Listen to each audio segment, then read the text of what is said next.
Morning student.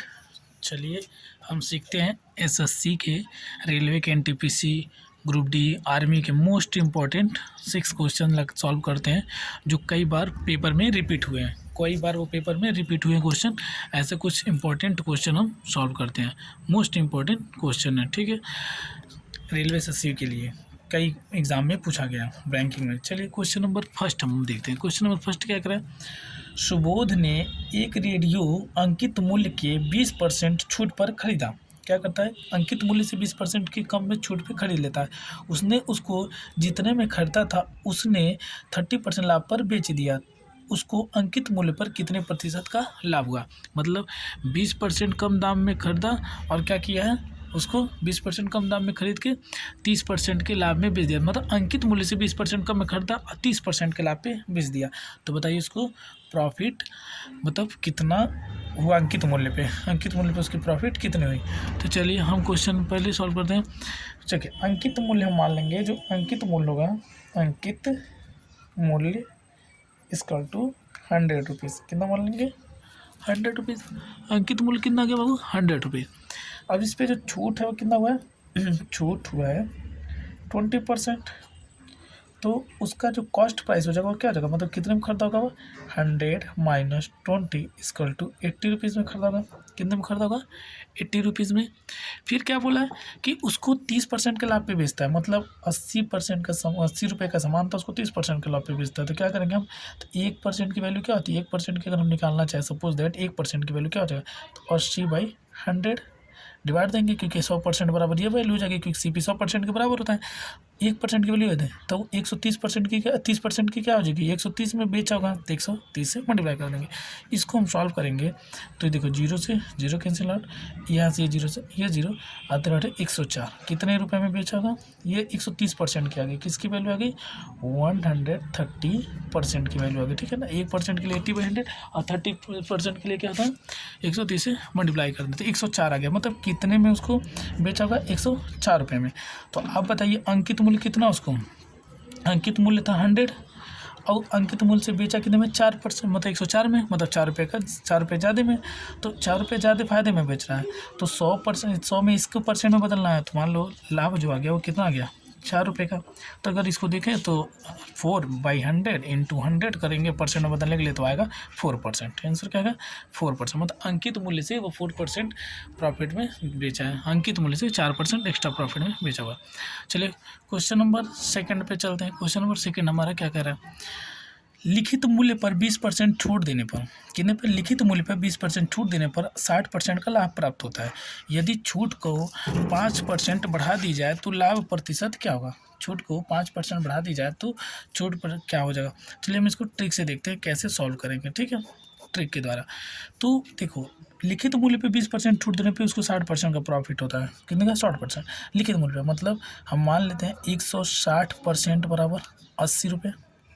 क्यों, क्योंकि अगर हम माने 100% तो 20% का छूट दोगे तो 80 रुपये। तो 20 को 160 हो जाएगा, मतलब 60% का प्रॉफिट होगा, मतलब 160 रुपये का, 160% के बराबर होगा कि नहीं। मान लो 100% का सामान था, 20% का छूट देता, 80 रुपये का हुआ। तो 80 रुपये वो फिर भी उसको 60 रुपये का प्रॉफिट दे रहा, मतलब 160% के बराबर होगा। तो 160% बराबर है। तो अब बताओ अगर आपको 100% की वैल्यू निकालनी है तो आप क्या करोगे, 80/160 इंटू 100, ठीक है, वाई 100 करेंगे 100% की वैल्यू निकालने के लिए। अब यहाँ पे सॉल्व करोगे तो 0 से 0 कैंसिल आउट, और ये 16 5 जब 80 और ये मल्टीप्लाई करोगे तो 50 रुपीज़। कितने, मतलब उसका जो खरीदा हुआ कितने में खरीदा था, कितने में, 50 रुपये में खरीदा था। कितने में, 50 रुपये में। अच्छा ये आ गया हमारे पास। अब 5% अगर छूट बढ़ा दी जाए, कितनी परसेंट, 5% छूट बढ़ाने पर, 5% छूट बढ़ा दिया जाए तो क्या होगा, 5% छूट बढ़ाओगे तो बताओ 20% का छूट 5% और बढ़ के कितना हो गया, 25% के बराबर हो जाएगा, मतलब 25% का छूट हो जाएगा। तो 25% का छूट दोगे तो वो सामान कितने का हो जाएगा, कोई सामान हो जाता है कितने का हो जाएगा, वो हो जाएगा विक्रय, मतलब SP उसकी हो जाएगी 75%, 75 रुपीज़ का। कितना हो जाएगा, 75। मतलब 100 का सामान आप 25% छूट दो तो कितना हो जाएगा, 75 का।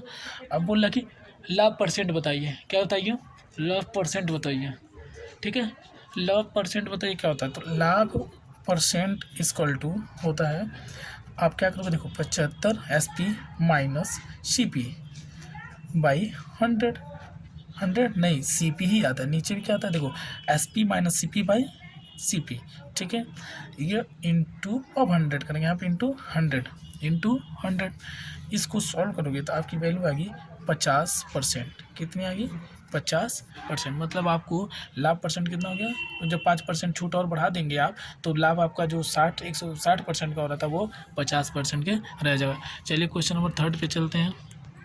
3 नंबर क्वेश्चन हमारा क्या बोला, देखिए लिखा है क्रय मूल्य पर 20% लाभ विक्रय मूल्य पर कितने प्रतिशत लाभ के समान है, मतलब बराबर है।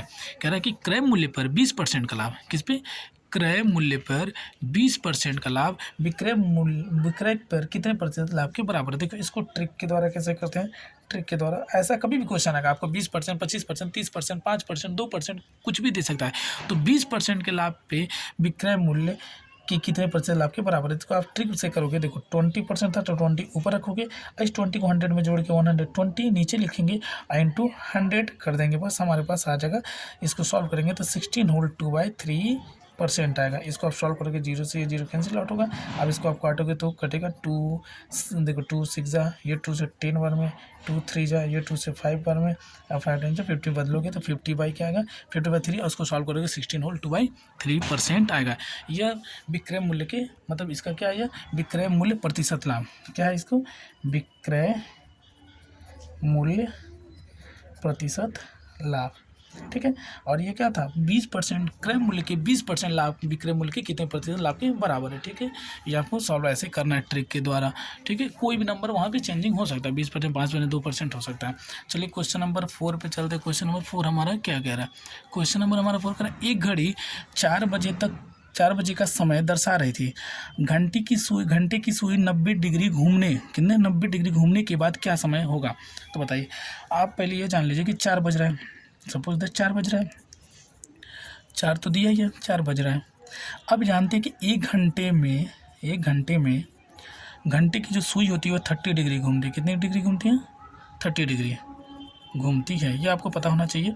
एक घंटे में 30 डिग्री घूमती है घंटे की सुई, तो 90 डिग्री घूमने के लिए, 90 डिग्री घूमने के लिए कितनी, उसको 90 डिग्री घूमने के लिए कितनी उसको घंटे की जरूरत पड़ेगी। देखो एक घंटे में 30, तो 3 का पेड़ बना, कितना घंटा हो जाएगा, 3 घंटे, कितने हो जाएंगे, 3 घंटे मतलब घूमी होगी, तभी तो 90 डिग्री बनाई होगी। 3 घंटे का समय ली होगी तब वो 90 डिग्री बनाएगी, क्योंकि एक घंटे में 30 डिग्री बना रही है, तभी तो 3 घंटे में 90 डिग्री बनाएगी। तो 4 बजे से 3 घंटे के बाद कितना हो जाएगा, 7 बज जाएगा। कितना बजेगा, 7 बजे। आंसर क्या आएगा, 7 बजे। वही पूछ रहा है कि क्या समय होगा, समय क्या हो जाएगा, 7 बजे, ठीक है। 4 घंटे में 4 बज रहे थे और 90 डिग्री बना के और घूमती है, तो 90 डिग्री बनाएगी 3 घंटे में, तो हो गया आप 7 बजे तक टाइम, ठीक है। क्वेश्चन नंबर 5 पे चलते हैं। मोस्ट इंपॉर्टेंट क्वेश्चन है, सब नंबर से बदल सकता है, प्रोसेस तरीका यही आपको अपनाना है। चलिए क्वेश्चन नंबर 5 पे चलते हैं। क्वेश्चन नंबर 5 क्या कर रहा है, क्वेश्चन नंबर 5 है किसी त्रिभुज का क्षेत्रफल 216 सेंटीमीटर स्क्वायर है, 216 सेंटीमीटर स्क्वायर है, ठीक है। और उसकी भुजा 3:4:5 के अनुपात में है। तो इसकी त्रिभुज की परिमाप बताइए, त्रिभुज की परिमाप आपको बतानी है। तो हम क्या करेंगे, देखिए आपको यहाँ पे क्या दिया गया, आपको दिया गया ये आप जानते हैं कि देखो, अगर आप पाइथागोरस थ्योरम आप जानते हैं, ये रेशियो या पाइथागोरस थ्योरम जानते हैं कि जो अगर समकोण होगा, राइट ट्रायंगल होगा, तो हाइपोटेनस का स्क्वायर बराबर होगा परपेंडिकुलर प्लस बेस के स्क्वायर के, मतलब बेस प्लस परपेंडिकुलर के स्क्वायर का।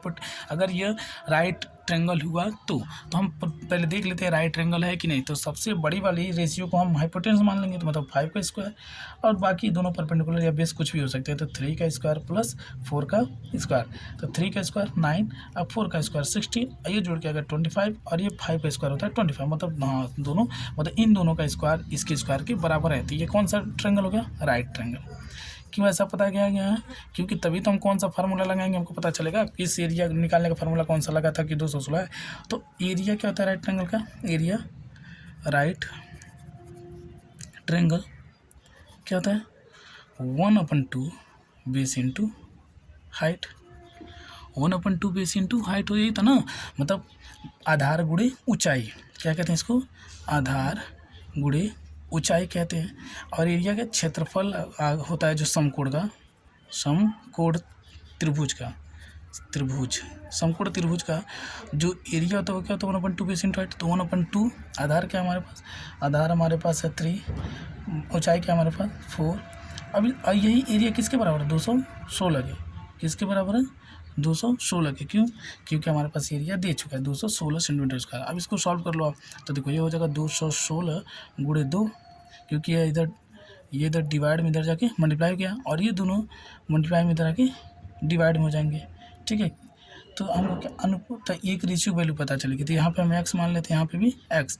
तो ये दोनों अगर हम मल्टीप्लाई करेंगे तो हो जाएगा 12x। तो x की वैल्यू क्या हो जाएगा, क्योंकि ये तो x रेशियो है ना, तो x हो जाएगा 12x की वैल्यू क्या हो जाएगी। तो 216 क्या करेंगे हम, देखो 216 गुणे 2 divide by 12 is equal to x के बराबर होंगे। ठीक है, अब इसको हम यहाँ पे सॉल्व करें x की वैल्यू। तो देखो इसको सॉल्व करोगे तो क्या करें, 2 से 12 और 6 3 जा 18 और 6 3 जा 18, 3 बार में 6 6 जा 36।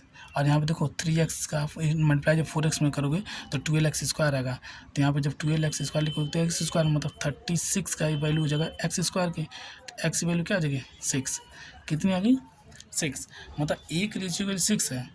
तो अब हम इसकी लंबाई चौड़ाई सबकी, इसकी लंबाई चौड़ाई ऊंचाई हम फाइंड आउट कर सकते हैं। तो इसकी लंबाई क्या हो जाएगी, देखो 3 से मल्टीप्लाई 6 में करेंगे तो 3 इंटू 6, और 4 का मल्टीप्लाई 6 में करेंगे, 5 का मल्टीप्लाई 6 में करेंगे तो हो जाएगा 3 6 जा 18, 4 6 जा 24, 5 6 जा 30। ये आ गया साइड की लंबाई सेंटीमीटर सेंटीमीटर सेंटीमीटर। ठीक है, हमने पहले पाइथागोरस थ्योरम से क्या किया, प्रूव कर लिया कि राइट ट्रायंगल है, मतलब समकोण त्रिभुज है। फिर उसका एरिया का फार्मूला लगा दिया और ये एक दूसरे के बराबर थे, तो ये रेशियो था इसलिए हमने इसके साथ x दे दिया। तो ये 216 इजकल टू 1/2 गुणे आधार गुणे ऊंचाई। हमने सॉल्व किया, इसको मल्टीप्लाई किया, इसका देखो 12x स्क्वायर, ये 2 इधर डिवाइड में था, इधर मल्टीप्लाई में कर दिया, x की वैल्यू मतलब एक रेशियो की वैल्यू आ गई 6। हमने पूरी रेशियो निकाल लिया। अब बोला कि परिमाप बताइए, क्या बताइए परिमाप। अब बताइए परिमाप क्या होता है। परिमाप जो होता है वो होता है सारे side plus side plus side होता है, side plus side plus side. तो हम जोड़ दिए, अगर साइड प्लस साइड मतलब 18 प्लस 24 प्लस 30 जोड़ेंगे तो क्या आएगा 0 4 8 12 2 में 1 3 2 5 1 6 7 72 सेंटीमीटर। कितना आ गया आंसर हमारे पास, परिमाप कितना गया 72 सेंटीमीटर।